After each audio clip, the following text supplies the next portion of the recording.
చెల్లికి మంగళసూత్రానికి ఇబ్బంది రాదమ్మా, సౌమాంగల్యంతో ఉంటుంది, వరణిస్తున్నానన్నాడు.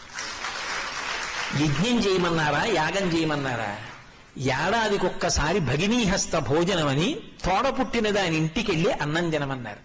ఆ తిథి జ్ఞాపకం పెట్టుకుని ప్రేమగా వాళ్ళు పిలవాలి. ఆ తిథి జ్ఞాపకం పెట్టుకుని తప్పకుండా అక్క చెల్లెల ఇంటికి వెళ్ళాలి.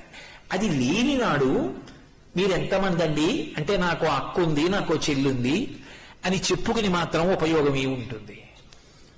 ఒక్కసారి ఆ పిలుపు రావాలి, దానికోసమే వెళ్ళాలి, ఆ ప్రేమతోనే పెట్టాలి, ఆ ప్రేమతో తిని రావాలి. ఆ అనుబంధాలు మిగిలిన ప్రాణులకు లేవు, మనుష్యులకు ఉన్నాయి. అలా బ్రతకండి. అన్నయ్య వెళ్ళిపోగలడా? అమ్మా నువ్వురా, పుట్టింటికి రా, ఎన్నాళ్ళయిందో, నువ్వు ఒక రోజు అడిగావు, రేపు కూడా ఉంటాను, మా ఇంట్లోనే ఉంటారా?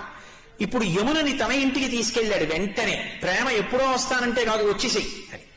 ఏం చేస్తాడు? తీసుకెళ్ళి